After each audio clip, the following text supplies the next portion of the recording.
I'm Femi Okay. I'm Malika Bilal, and you're in the stream. Today is Zimbabwe's President Emmerson Mnangagwa following in the authoritarian footsteps of his predecessor, Robert Mugabe. Nearly 2 weeks after security forces began a crackdown on anti-government protests, we explore where the country is headed as it navigates an economic crisis. But first, have a look at this report by Al Jazeera correspondent Haru Matasa in Harare. Last week, Zimbabweans demonstrated against a fuel price hike, which had more than doubled overnight. The government responded with force. More than 600 people were arrested. Zimbabwe's Human Rights Commission says more people died in last week's protests than during August's post-election violence. President Emmerson Mnangagwa took power from Robert Mugabe just over a year ago. He promised to promote democracy and freedom of speech. Some Zimbabweans are disillusioned. The president has cut short a foreign trip and promised to investigate the crackdown by security forces. Zimbabweans are watching him. After last week's violence, some say they fear speaking out against a government that could come after them. Here with us now to discuss what's going on in Zimbabwe, we have Tendai Marima. She's a freelance journalist. She joins us from Bulawayo, Zimbabwe. In Harare, Makomborero Haruzivishi is a human rights activist who participated in the protests. In Shrewsbury in the UK, FARAI MUVUTI is the chairman of the UK-Europe Youth League. And in Johannesburg, South Africa, PIERS is senior consultant for Southern Africa at the Crisis Group. That's an NGO focused on conflict resolution. It's good to have you all in the stream. We're going to start with the community and Malika. Femi, what is striking about this show is the amount of people online who are saying they've been affected by these rising fuel costs. So many people sharing their stories. So I want to share just 3. This is Shami on Twitter, who says, I used to pay $2 to and from work, and I now have to pay $5. We used to buy 2 liters of cooking oil for $2 to $3, and now it's ranging from $10 to $15. What pains me the most is that the salary remains the same. Someone else echoing her sentiments. This is Andre, who says, public transportation prices went up, 150% increase. My salary remains the same. Taxis are out of reach, especially for those of us who work after hours, and thieves have become a menace. So those are just in addition to one person who sent us a video comment. Talent is in Harare, and this is what he says. Economic situation in Zimbabwe has led to an increase in the cost of living, with prices of commodity going up, prices of fuel going up by over 150% from $1.30 to more than $3.35. There's also shortages of basic commodities in the shops. There is also a challenge in transport, whereby the commuter operators have hiked prices by over 100%. Makomborero, he talks about price hikes and general shortages. Can you relate to those 3 stories you heard today? Yeah, that's the reality on the ground in Zimbabwe. And but what is shocking is that it's more of an anticlimax. If we checked in November 2017, when the current crop of leadership came into power with guns and tanks rode into town, they promised the people reforms, systematic and systemic reforms, from economic reforms to political reforms, constitutional reforms. But of all those, they have failed. The first one is a bread and butter issue. People, while they supported this current crop, is they promised that they will better the economy, they'll develop the economy, bring bread and butter back to our tables, ensure that there's stability all across board. But on that, they've totally failed. And now what is shocking is, as the people, when the people are now reminding them on the broken social contract that they signed with them, they are now responding with bullets. They are now responding with guns. They virtually, the government of Zimbabwe has virtually declared war on the people of Zimbabwe. And it's shocking, the horror that is happening. I think statistics speak for themselves. Over 1,000 have been arrested and are languishing in prison. We have around 300 have been treated, but the numbers of those that have been injured reach even up to 600, considering that the regime is actually raiding hospitals. Hospitals have more of become unsafe for victims to go and get treated because hospitals are even being raided. We have people who have died. Numbers are now around 15. And this is all because people have said, we deserve a better life, we want we deserve a better economy, promised us better when we took over power. But there is chaos, and the stuff that we are seeing is more of... Okay. So FARAI, what Mkamborero was talking about there was the reaction to what the president announced over a week ago. He says, 1 week ago, I announced measures to stabilize our nation's crucial fuel supply. I was aware that these measures may not be popular, and this was not a decision we took lightly, but it was the right thing to do. Why was it the right thing to do, bearing in mind the chaos that we saw after those fuel hikes were announced? Firstly, I do not think, allow me to thank you for having me on the show, and to also a fellow greetings to my counterparts. I don't think that any government with the intent of opening a business has the intention of creating havoc and turmoil during its own, during a period in which it has strategized traveling to the biggest market in the world, Eurasia, being the biggest market in the world with over 70% global GDP rating and so forth, and not to mention Davos. No government has that intent. However, this particular process had been pre-planned. The introduction of the fuel increment was merely a pricing adjustment as to match regional consistency, as we had created, if I may humbly finish, as we had created within our own region a parallel structure, a parallel market, where other countries or other countries within our region would come in and consume and so forth. There needed to be a price adjustment. We can then have the discussion about the pricing points, and these are things that are created by virtue of the internal democratic process, which is parliamentary based through opposition parties. Take a pause for a minute, because Tendai is looking quite concerned. Tendai, go ahead. Yes, what I wanted to say was, you're talking about trying to match regional prices, but right now, Zimbabwe is actually the most expensive place, if not one of the most expensive places in the world right now, because of the fuel price hike. Before it had been hiked up, it was around about $1.34, which in comparison to South Africa. It actually isn't true to say that Zimbabwe is the highest, considering the currency ranking, the currency structure that we have. What do you mean by currency structure? Because so the current currency structure, thank you. So FARAI and Tendai, I'm just thinking, I'm watching this, and over a week ago, I could buy petrol or gas for a certain amount, and then a day later, it's twice as much. That's what I care about. FARAI, what are you actually referring to? So what I'm referring to is the pricing adjustment was to do two things. To deal with the parallel market that had been established as a consequence of government's continuous strategy towards reform. And then there's the other aspect that we should discuss, which is the RTGs, which is where perhaps the problem would be. But if you convert it in local currency, the pricing has gone up to about 138. With that doesn't make sense. The government is saying it's 1:1. The government is adamant that the US dollar is equal to each slice. So these problems are I sympathize with that argument. And to address the symptoms. So FARAI and Mkamborero, just hold tight for a moment, because when you talk over each other, I can't hear you. I'm just going to summarize you, FARAI. I'm going to summarize it, because you just say that the prices around Zimbabwe are high, so the government was trying to even them out. But from a consumer's point of view, that seems to be a huge hike. Hold tight for a moment. I hear your point. And let's do Economics 101 and continue. Malika.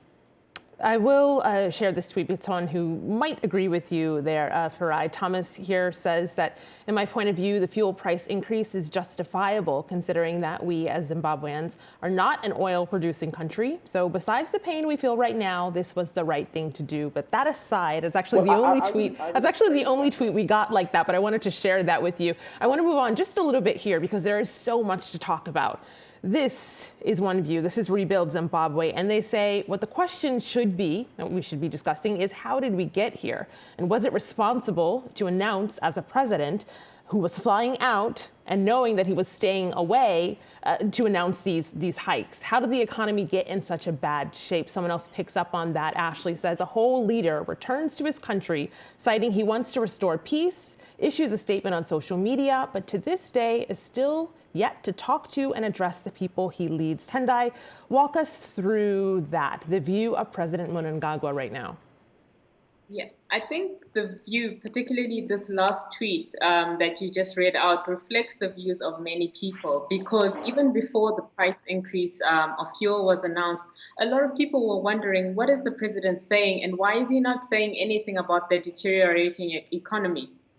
And then suddenly, there was this announcement that was expected over the weekend. And instead of it being something that would cushion the people, because this is the kind of deal that the government has been trying to reach with civil servants who've been threatening to go on strike because of low salaries, instead of announcing that there would be, some kind of cushioning for the people, he instead, or some kind of call for people to understand the situation at the present moment, there's simply, an announcement that fuel prices will now be adjusted. And because the adjustment is so huge and has so many implications on other basic commodities, on the price of other basic commodities, it just made a lot of people very angry. And so even now that, we've gone through this period of protests and a brutal crackdown by the state, people are still wondering, what is the president going to say? Is he going to officially address the nation, or is he going to communicate with the nation via social media? I don't think in any... Piers, hold tight for a moment, FARAI. I want to bring in Piers into the conversation. Piers, I want to play you something first of all, though. This was a little interview that Al Jazeera did with a gentleman called JULIUS CHOTO. His son was killed during the protests. He was shot outside of a police station. This is what JULIUS told Al Jazeera. Have a look. In Zimbabwe, humanity has lost value. No life is being saved. It is being wasted. No life is being saved. But the government, the same government that said it's a new dispensation, we are going to do everything, whatever they promised, it was all thrown in the dustbin. They are now using bush tactics. Piers, JULIUS describes what's going on politically in Zimbabwe right now as bush tactics. How would you describe it? Well, what we've seen in the last week or so is really the latest iteration of a long history of misgovernance by the ruling party. And this has carried on, notwithstanding the promises of reform by the Mnangagwa administration, an attempt to distance itself from the misgovernance of the Mugabe era. The repression and the impunity that is systemic within the Zimbabwean polity has a long history and is very well documented. So a number of people who have seen the violence that followed the elections and the violence that we've seen last week from the state side see this as the latest iteration, a continuation, and actually a deterioration, because previously where a lot of the violence was done covertly, we now see that the violence is overt from the state. The use of live ammunition in Zimbabwe, before last year, there was no history of the use of live ammunition and the use of the military on the streets for security purposes. This development is deeply problematic and a reflection of the growing influence of the military in the governance of Zimbabwe. The reason that these protests took place, and of course we've seen the government's narrative on this, which is that it has been an organized protest funded by international regime changes and so forth. I've even been accused on social media by senior members of ZANU-PF of being behind this and profiting from these things. This default position of pointing fingers and blame also has a very long history.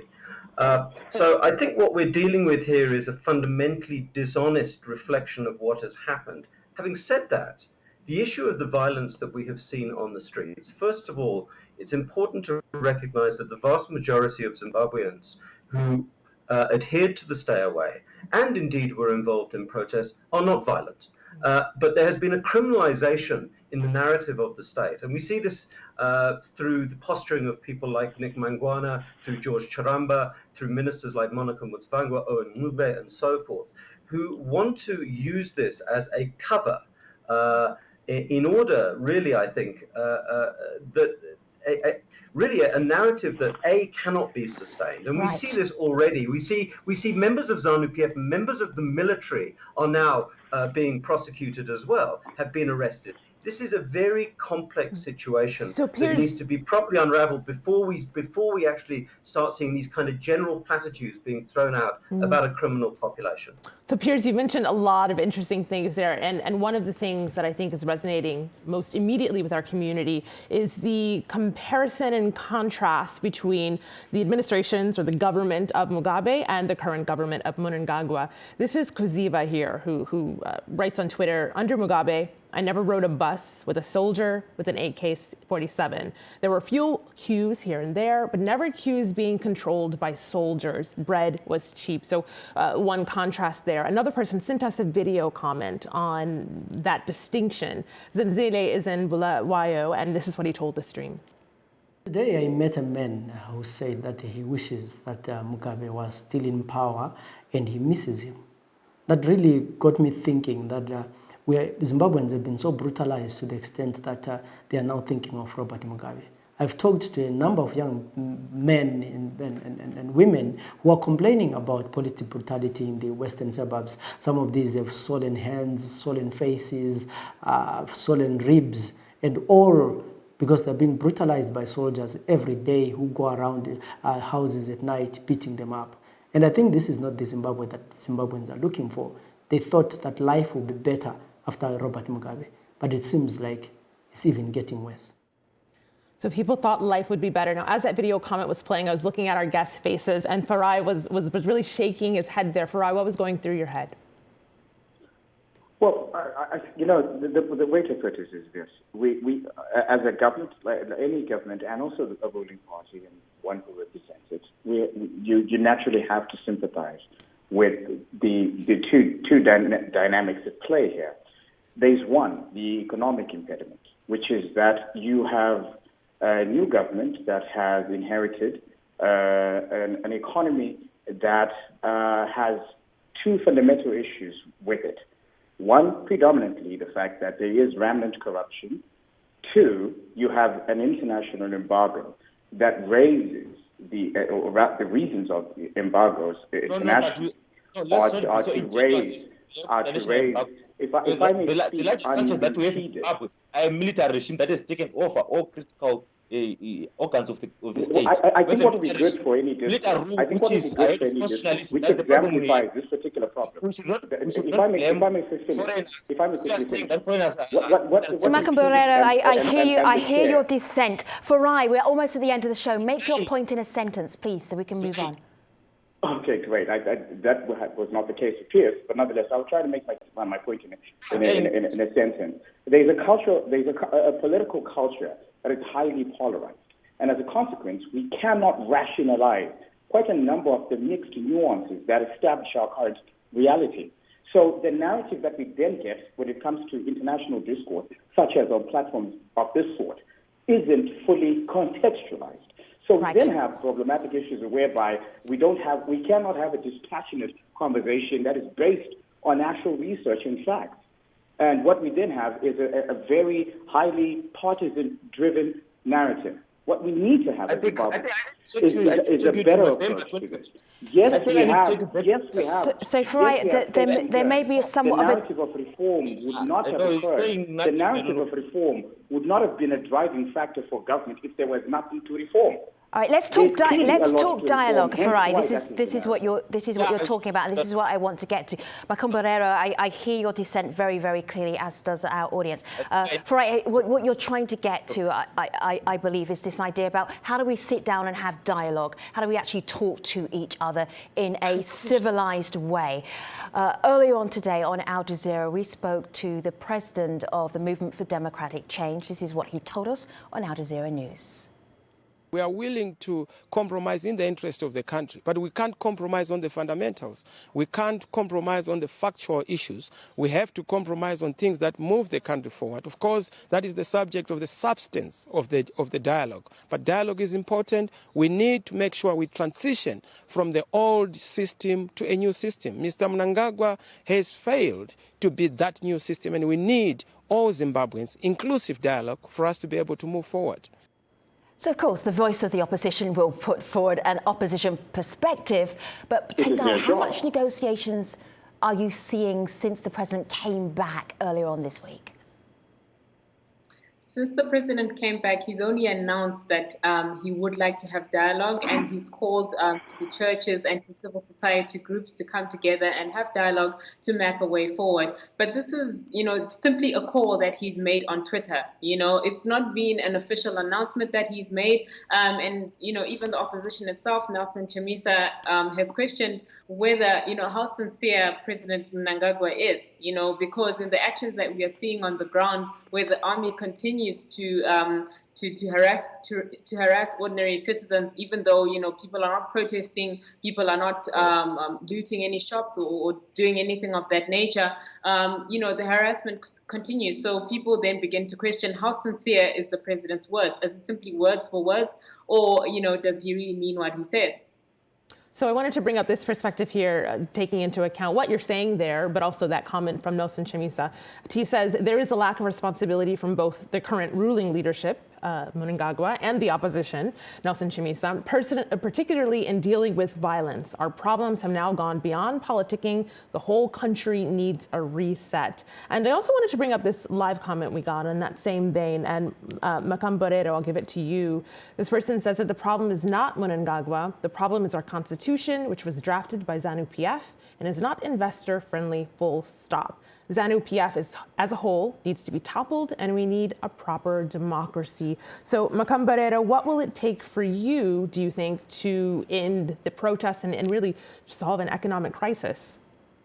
Yeah, what it takes to end the protest, number one, we need sincerity. Because currently the so-called president of Zimbabwe, Emmerson Mnangagwa, is insincere. He comes, he tweets one thing and he acts in another manner. For example, he's tweeting of dialogue, but he's busy arresting trade unionists, he's busy arresting activists, he's busy arresting civil society leaders. Is Chikurubi the venue for negotiations? Is the Chikurubi maximum prison the venue for national dialogue? He's butchering people. If you check their faces bruised, how will we negotiate with those that is beating? So what we need is sincerity, number one. And then number two, the international community, what does it take? What threshold they need for them to intervene in the Zimbabwe situation? People are dying. People right now, as I'm speaking in Popo and Lawal, people are being beaten door to door. So, Makamborero, I hear your perspective from down on the ground as a protester. Let me just go here to the President of Zimbabwe, very active on Twitter. He says violence or misconduct by our security forces is unacceptable and a betrayal of the new Zimbabwe. Chaos and insubordination will not be tolerated. Misconduct will be investigated. If required, heads will roll. FARAI, we have less than a minute left. I just want to give you this last word. Where to next for the Zimbabwe administration? So, thank you so much for this opportunity yet again. Now, I think the way forward is one. We need to reform, not only a focus on reform based on governmental policy, but also from people, from human rights organizations, civil society, for instance, who tend to set the international narrative. If you want to help a country, its branding is also critical. Right. The fact that they've done it over the years in a nature that aids their immediate bread and butter has not aided the national cause in its broader sense. I hear where you're going. I hear where you're going. We're right at the end of the show, and I don't want to fall off the edge without saying thank you very much for your perspective. FARAI, we're at the end of the show. Thank you so much. I appreciate your perspective. Tendai, Makamborero, and also PIERS as well. Thank you very much for taking part in this discussion. Malika? And on YouTube, Ariel says people have lost trust in the government, so it's hard for the country to move forward politically and economically when the government and the people are north and south. So much more to talk about. You should see FARAI's face. He has so much more to talk about. We all do. We will be online at AJ Stream on Twitter. See you there. Thanks for watching, everybody.